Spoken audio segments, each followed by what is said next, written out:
jadi makin tertarik karena setelah tahu ternyata di balik terbentuknya wisata kuliner Kerkop ini ada pemuda-pemuda kreatif di sini.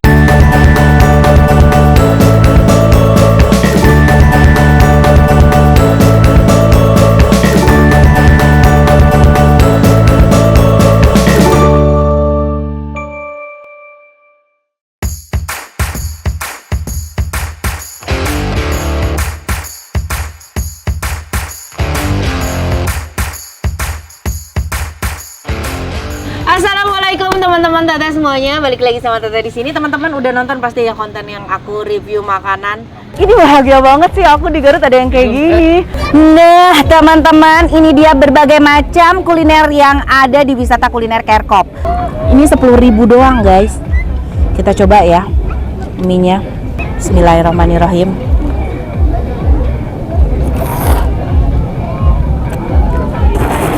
Wow, ada tempat seperti ini di Garut luar biasa gitu. Menyatukan UMKM kecil. Jadi semuanya ada di sini, jajanan kita tinggal pilih mau makan apa aja, tempatnya juga enak banget buat nongkrong. Aku jadi tertarik pengen ngobrol lebih banyak lagi karena ternyata di balik ini semua, aku buka aja ya guys ya, karena kita udah swab semuanya alhamdulillah. Sebelum kesini aku swab, tiap hari aku colok hidungku. Ya. Tuh kan, lega banget napas gua. Jadi pas tadi ngobrol-ngobrol, aku jadi makin tertarik karena setelah tahu ternyata di balik terbentuknya wisata kuliner Kerkop ini ada pemuda-pemuda kreatif di sini. Nah, di sebelah aku nih ada AAA Garut ya. Bukan domba Garut, AAA Garut. Pemuda-pemuda Garut yang luar biasa sangat kreatif. Maaf, dengan AA siapa? Nurul Saparit. Dengan AA Nurul Saparit, AA Yudi. Nih, jadi gimana bisa adanya si wisata kuliner Kerkop ini nih?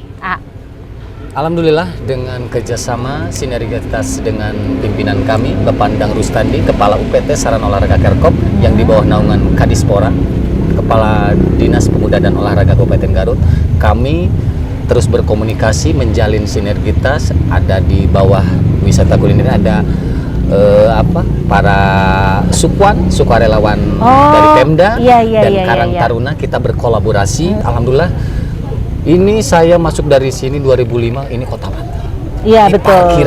Ini parkiran sangat gelap sekali. Iya parkiran. Didesain berkolaborasi dengan pimpinan kami yang sangat milenial dan sangat bijak, dia Bapak Endang Rustandi.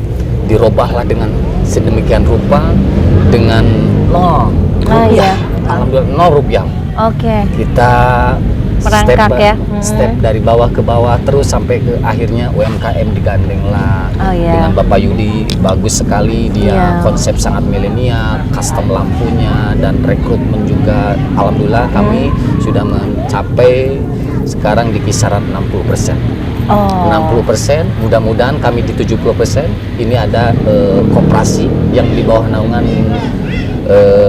dinas koperasi. Alhamdulillah legalitas dan payung hukum kami akan segera dilegalkan oleh pemerintah. Alhamdulillah, mudah-mudahan pemerintah Kabupaten Garut melirik dan kreativitas anak Garut. Iya dong, harus didukung dong. Ya. Alhamdulillah. Iya dong.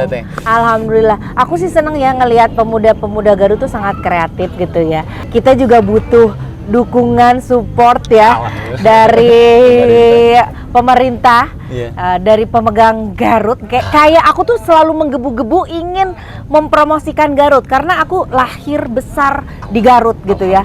Nah, selama ini aku mandiri. Selama ini aku mandiri. Kalau misalkan di Garut ada apa nih? Wah, aku kejar cari ini. Aku juga sebenarnya ada harapan nih. Dilirik sama pemerintah Garut, ini ada sosok ini yang bisa mempromosikan Garut. Mungkin belum ya. Mungkin untuk saat ini belum. Cuman aku juga pengennya sampai terakhir ada parodi yang aku bikin sempat viral, yang layangan putus, yang aku ngomong bawa-bawa bagendit, sampai Bapak Gubernur sendiri ngeh Bapak Gubernur sendiri di posting sama Bapak Ridwan Kamil, beliau begitu support dan katanya, Teh Santi, Kang Denny, aku angkat jadi brand ambassador Situ Bagendit katanya, gitu.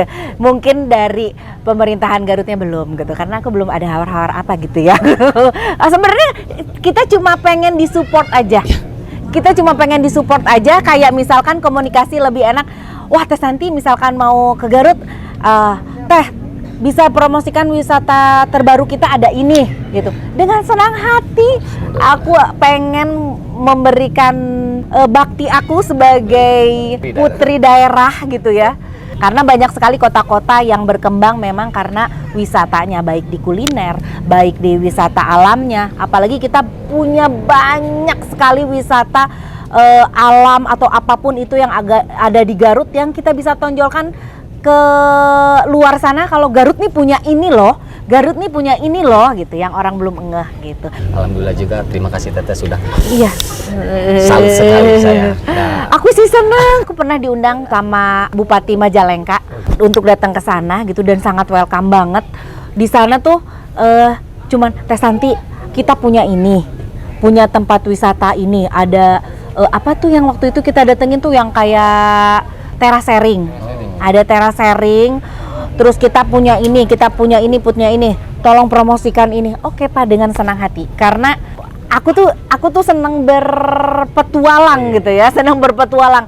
Dengan terus aku bisa mempromosikan wisata-wisata di daerah tuh happy gitu. Jadi aku pengen bilang sama semua orang, kalian mau liburan nggak usah keluar negeri kali, di sini juga banyak gitu. Di sini juga banyak, kalian bisa banyak sekali wisata di sini yang bisa kalian datengin kayak gitu. Apalagi pas lagi di Majalengka gini, seandainya kalau di Garut aku kayak gini ya gitu. Aduh, bahagia sekali gitu. Karena aku ngalamin sendiri kalau di Garut. Misalkan kayak ke Kerkop, ini aku waktu SMP olahraga tiap olahraga aku selalu kesini gitu ya. Nah, aku bahagia banget loh. Ada pemuda-pemuda yang sangat kreatif bisa bikin tempat kayak wisata kuliner ini. Dari mulai lampu-lampu tadi dari depan aku lihat, ini keren, niat banget sih ini. Terus semua penataan tempat penjualan UMKM-nya gitu tertata rapi, tempat makan tertata rapi gitu ya. Semua tetap diperhatikan ya, protokol kesehatan tuh. Nah, emang ini baru 60%. iya. Baru 60. Oh, rencana berikutnya berarti akan lebih dari ini dong. Alhamdulillah, kami dengan penuh semangat dengan rekan-rekan kami kerjasama sama kerja. Alhamdulillah kami terus pegawai wisata kuliner terus berkolaborasi. Iya. Oh, ini tempat basket, dulu aku di sini latihan basket nih, gini gitu. Banyak sekali tempat di Garut tuh yang banyak penuh kenangan buat aku. Nah, nih semuanya UMKM ini sudah terkumpul. Ada berapa UMKM yang berjualan di sini nih? Silakan. Ada 60. Masih bisakah UMKM lain untuk bergabung ke sini? Masih bisa. Daya tampung untuk sampai bisa berapa UMKM? 70 lah. 70. Oh, 70 udah mentok. Berarti masih ada kesempatan untuk 10 UMKM kecil lainnya. Kalau misalkan mau bergabung berjualan di wisata kuliner Kerkop ini masih bisa untuk punya 10 slot ya. Iya. Punya 10 slot karena ini sudah terisi 60. Tapi kalian harus bersaing dengan di sini jualan makanan yang enak-enak. Mungkin ada seleksi juga nih. Waiting list, sudah ada waiting list. Kalau itu makanan kan nggak boleh sama. Iya. Oh. Jadi paling ditanya dulu makanannya makanan apa kalau mau masuk. Nanti diverifikasi validasi. Oh ya. Jadi makanan yang sudah ada, ini kan sudah ada daftar list makanan-makanan yang jual di sini. Berarti kalau kalian masuk ke sini, kalian jual makanan yang berbeda. Iya. Oke, iya, karena kalau sama juga bingung ya. Orang kasihan juga. Oh, kalau yang di sini banyak yang beli, di aku enggak gitu. Takutnya gitu juga. Oke. Kalau untuk yang jualan-jualan di sini mungkin ada biayanya? Ada Ada di per bulan? enggak? Per minggu. Oh, per minggu. Oh ya, karena untuk biaya di sini kebersihan, terus yang air listrik untuk yang jaga mungkin ya, segala macam. Oke, itu memang harus sih. Kalau biaya operasional kayak gitu memang harus sih. Pas mau dibentuk wisata kuliner ini, beberapa UMKM yang masuk untuk jualan di sini tuh mereka taunya dari mana tuh, Al? Kan banyak yang jualan di luar. Kita tarik masuk ke dalam. Oh, jadi memang menggandeng para UMKM yang tadinya berjualan liar di luar. Jadi digandeng untuk berjualan nih di sini ada tempatnya. Iya karena Difasilitasi. betul. Kerkop tuh terkenal dengan macet memang dari dulu ya. Garut kan nggak pernah macet, tapi kalau lewat Kerkop udah pasti macet gitu. Apalagi kalau hari Minggu. Ciri khas itu. Kalau nggak Iya. macet itu nggak. Bukan Kerkop ya. Oke. Untuk para pengunjung sendiri, apakah masuk itu dikenakan biaya atau tidak? Gratis. Gratis. Kalau wisata kuliner itu kalau masuknya di motor aja, kendaraan yang Oh kendaraan. Jadi itu juga kan untuk biaya parkir ya. Iya, Pak, ya. Jadi hanya untuk biaya parkir, tapi untuk pengunjung sendiri itu tidak dikenakan Gratis. biaya ya. Iya. Karena kalau hari Minggu kan beda lagi. Ada Kita perdanya. ada kan? Ada perda. ada, Peraturan daerah. ada peraturan daerahnya. Kita memang bayar sekitar berapa juga memang nggak banyak 2.000, sih. 2.000. Hanya Rp2.000 ya. Perda 9 ya. Di Perda Hanya 9, Rp2.000 kalau misalkan mau berolahraga di sini biasanya tiap minggu ada biayanya Rp2.000 gitu.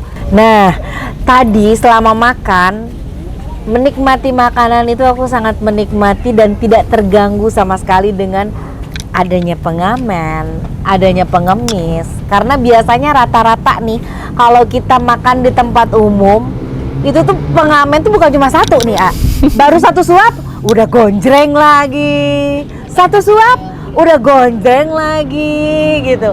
Atau enggak pengemis ada, bukannya kita nggak mau ada pengamen dan pengemis ya, cuman kalau selama makan kita ada sampai 5-10 datang pengamen dan pengemis kan itu repot juga ya, bisa mengurangi mood kita makan. Nah tadi aku santai sekali makan di sini tanpa pengamen, tanpa pengemis. Ada yang jaga.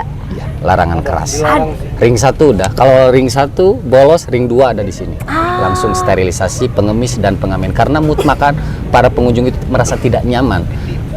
Karena kita terus bekerja sama, berkolaborasi dengan Pak pegawai, kita tiadakan regulasi itu sangat ketat di sini.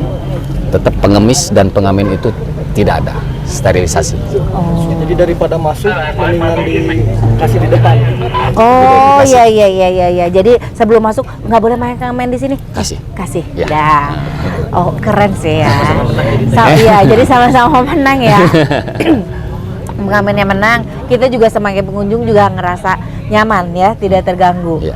Pasti UMKM ini udah pada nontonin dari tadi nih ya, dan wow masih ada 10 slot, boleh kali aku jualan di sana. Kalian pengen tahu syaratnya apa? Kita langsung tanyakan saja. Gimana nih untuk UMKM yang mau masuk berjualan di sini, adakah syarat-syarat tertentunya lagi? Kalau dari kita intinya makanan aja sih, makanan nggak boleh sama. Membayar uang harian. Uang harian. Dan bayar tentunya uang. menjual makanan yang halal ya. Iya. Halalan thayyiban. Udah sih, simple. Oh, cuma itu aja ya. Oh, oke. Jadi dari jenis makanan nggak boleh sama dan juga ada dikenakan biaya kebersihan. listrik, Oke, dan iya. air. Iya, begitu aja sih, simple kan? Nah, teman-teman ya, yang datang ke sini nggak perlu takut karena tadi begitu aku datang juga prokesnya tuh lumayan ketat ya. Dari mulai di depan sudah ada barcode peduli lindungi ya, ada barcode peduli lindungi, cek suhu, cuci tangan, hand sanitizer itu diwajibkan sebelum masuk ke sini. Juga untuk kalian yang bawa anak-anak, aku lihat tadi pas begitu masuk ini pasti anak-anak happy sih ke sini karena ada Istana Balon. Oh ini salah satu tempat rekreasi anak juga ya. Oh oke. Jadi anak-anaknya dititipkan, ibu-ibunya sama ibu-ibunya jajan sama sang pujaan. Oke, bisa kalian lihat di belakang aku ada stage ya di sini. Di sini bukan orang jualan ya. Jualan apa di bangkung begini? Di sini itu ada musiknya ya. Jadi kalian bisa makan sambil menikmati musik. Ini biasanya tiap hari atau ada hari-hari tertentu untuk live musiknya? kalau sekarang tiap hari ada. Oh, sekarang tiap hari ada. Oh, oke. Tiap hari ada live musik. Seru banget sih. Ya, jadi sambil makan, sambil dengerin musik, sambil dengerin orang nyanyi, mungkin bisa sambil request lagu juga. Karaokean juga bisa. Karaokean juga bisa. ada. Oh, luar biasa. Aduh, bahagia banget sih aku ada sebagai pecinta kuliner. Ada tempat seperti ini, surganya kuliner, bisa makan apa aja di sini dengan harga yang sangat terjangkau. Semoga wisata kuliner Kerkop makin sukses. Amin ya Allah ya. ya Rabbal Alamin. UMKM-nya semua makin maju, yang jualan-jualan makin laris manis, dan ini tuh makin cepat tercapai menjadi 100%-nya tadi. Amin. Ya. Karena 60% aja udah oke banget nih. Aku penasaran 100%-nya kayak apa. Nah, kalian yang penasaran banget, apalagi kalau yang tinggal di Garut, masa iya belum datang ke sini? Aku aja jauh-jauh datang ke wisata kuliner Kerkop ya, ternyata enak banget. Langsung aja datang ke sini, wisata kuliner Kerkop di Garut. Begitupun wisatawan yang dari luar kota maupun dari luar negeri pas berkunjung ke Garut, kalian mau cari kuliner Garut, komplit, udah langsung di satu tempat, kalian tinggal pilih mau makan apa aja. Terima kasih banyak. Juga terima kasih banyak, hatur nuhun ya. Terima kasih juga untuk para pegawai wisata kuliner, juga untuk Bapak Nang Rustandi sudah mendukung kegiatan-kegiatan pemuda di sini. Mudah-mudahan disusul dengan bapak-bapak pejabat lainnya. Amin. Ya. Helmi. Bapak Helmi kita tetangga loh Pak. Pokoknya saya cuma ingin Garut lebih maju dan digandeng. Amin, untuk ya. cuma ingin pengarahan aja gitu. Kesini nih teh, kesini itu aja sih Pak ya. Kita sama-sama tujuan kita untuk supaya Garut lebih berkembang. Ya, amin. Terima kasih semuanya. Hatur nuhun juga udah nonton channel YouTube Santi Deni. Jangan lupa di like, di komen, di subscribe. Assalamualaikum. Dah.